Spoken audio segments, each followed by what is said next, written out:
আজকে কথা বলবো আপনারা রাশিয়াতে কিভাবে লং টাইম থাকবেন।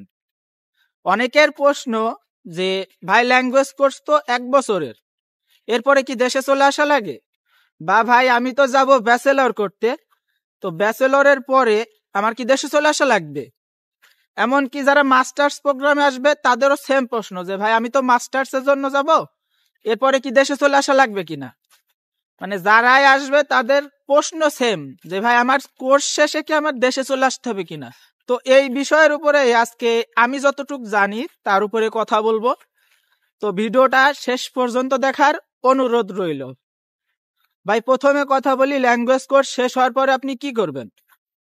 তো ল্যাঙ্গুয়েজ কোর্স যেহেতু 1 বছরের, 1 বছর পরে আপনি যদি ব্যাচেলরের জন্য আসেন তো আপনি ব্যাচেলর প্রোগ্রামে ভর্তি হবেন। আপনি যদি মাস্টার্সের জন্য আসেন তো আপনি মাস্টার্স প্রোগ্রামের জন্য ভর্তি হবেন। ভাই ল্যাঙ্গুয়েজ কোর্স শেষে যে আপনার দেশে চলে যাওয়া লাগবে এমন কিছু না।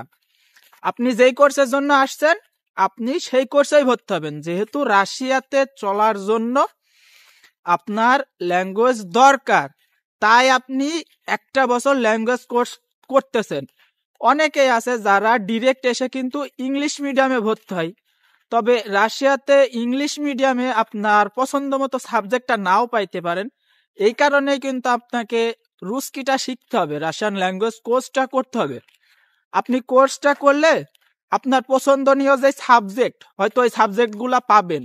আর ইংলিশে পড়তে গেলে দেখা যাচ্ছে যে প্রত্যেকটা সাবজেক্ট হয়তো প্রত্যেকটা ইউনিভার্সিটিতে থাকে না। এই কারণেই সবাই আসার পরে কিন্তু ল্যাঙ্গুয়েজ কোর্সটা করে। আর যেহেতু এইটা ভাই এই কান্ট্রিতে ওদের নিজস্ব ভাষা ব্যতীত তারা অন্য কোনো ভাষায় কথা বলে না, ইংলিশটা চলে না ভাই। এখানে ইংলিশ চলে না এক কথায়। আমরা বাঙালিরা তো যাই হোক টুটা ফুটা একটু পারি, এরা কিছুই পারে না ভাই। আর পারলেও এরা কোনো সময় বলতেও যায় না। এই কারণেই এদের ভাষা শেখাটা জরুরি। যদি আপনার রাশিয়াতে লং টাইম থাকতে হয়, সিটিজেনশিপ নিতে হয়, তাহলে আপনার কিন্তু ভাষাটা শেখা মাস্ট লাগবে। এমন না যে যারা ল্যাঙ্গুয়েজ কোর্সে আসে না তারা ভাষা পারে না বা সিটিজেনশিপ নিতে পারে না, পারে।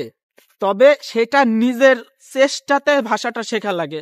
সোশ্যাল মিডিয়া হোক বা জবে গিয়ে তাদের সাথে কমিউনিকেশন করে হোক, নিজে থেকে শেখা লাগে। আর আপনি যদি ল্যাঙ্গুয়েজ কোর্সটায় আসেন তো ওখান থেকেই আপনার টিচাররা আপনাকে শেখাইয়ে দেবে, ইউনিভার্সিটি থেকে আপনাকে শেখাইয়ে দেবে।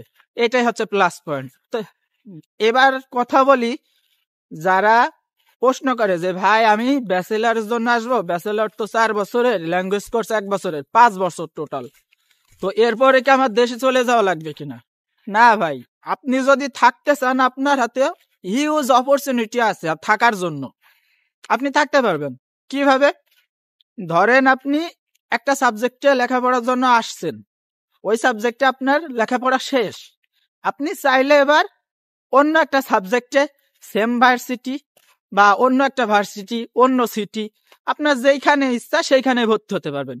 তো এইভাবে করেই কিন্তু আপনি ক্রমান্বয়ে এখানে থাকতে পারবেন। এটা নিয়ে কোনো সমস্যা নাই। আমার পরিচিত এক ভাই আসছিল মাস্টার্স প্রোগ্রামে, সে এই নিয়ে 3টা ভার্সিটি চেঞ্জ করছে, 3বার করে ভর্তি হয়েছে আলাদা আলাদা সাবজেক্টে। তো সে যদি মাস্টার্স প্রোগ্রামে এসে এতদিন থাকতে পারে, আপনি ব্যাচেলরে তো 4 বছর করে পাচ্ছেন, 2বার ভর্তি হলে আপনার 8 বছর। ভাই এতদিনও লাগে না। এখন রাশিয়াতে যে নিয়ম, আমি ব্যাচেলরের জন্য আসছি, আমার ল্যাঙ্গুয়েজ কোর্সটা শেষ হলে আমি আশা করি যে দেশে যাব। দেশে যাওয়ার পরে পুলিশ ক্লিয়ারেন্স আনবো বা কারোর মাধ্যমে হলেও পুলিশ ক্লিয়ারেন্সটা আনবো। কারণ মেন প্রোগ্রামে ভর্তি হওয়ার পরে যখন আপনি ল্যাঙ্গুয়েজ কোর্স শেষ করবেন, এরপরে মেন প্রোগ্রামে ভর্তি হওয়ার পরেই কিন্তু আপনি টেম্পোরারি রেসিডেন্টের জন্য আবেদন করতে পারবেন। ভাই তাহলে আপনি দেশে কিভাবে যাবেন বলেন? আপনাকে কি হাড়ে ধাক্কা দিয়ে দেশে পাঠানো হচ্ছে? না তো, এরা তো ভাই মেন প্রোগ্রামে ভর্তি হওয়ার পরেই আপনাকে টেম্পোরারির সুযোগ দিতেছে। তাহলে আপনি দেশে কেন যাবেন? আর দেশে যাওয়া লাগবে কেন বলেন? দেশে যাওয়া লাগবে না ভাই, আপনি চাইলে রাশিয়াতে লং টাইম থাকতে পারতেছেন, কোনো অসুবিধা নাই। টেম্পোরারি রেসিডেন্ট শেষ হবে, এরপরে আপনি পিআর এর জন্য অ্যাপ্লাই করবেন এবং আপনার যদি সবকিছু ঠিক থাকে পিআরটাও পেয়ে যাবেন। তার পরবর্তী পদক্ষেপ আপনার হয়তো এক্সাম দেওয়া লাগে, এরপরে আপনি সিটিজেনশিপ পাবেন ইনশাল্লাহ। জানি না আপনাদের কতটুকু বোঝাইতে পারলাম বা কতটুকু সঠিক তথ্য দিয়ে সাহায্য করতে পারলাম। তবে আমার জানা মতে আমি যতটুকু জানি সেই হিসাবে আপনাদের একটা ধারণা দিলাম, ভুল ভ্রান্তি হয়ে থাকতে পারে, সেটা ক্ষমার দৃষ্টিতে দেখবেন। আজকের মতো এখানেই শেষ করছি, দেখা হবে নতুন কোনো ভিডিওতে। সেই পর্যন্ত সবাই ভালো থাকবেন, আমার জন্য দোয়া করবেন। পাকা পাকা।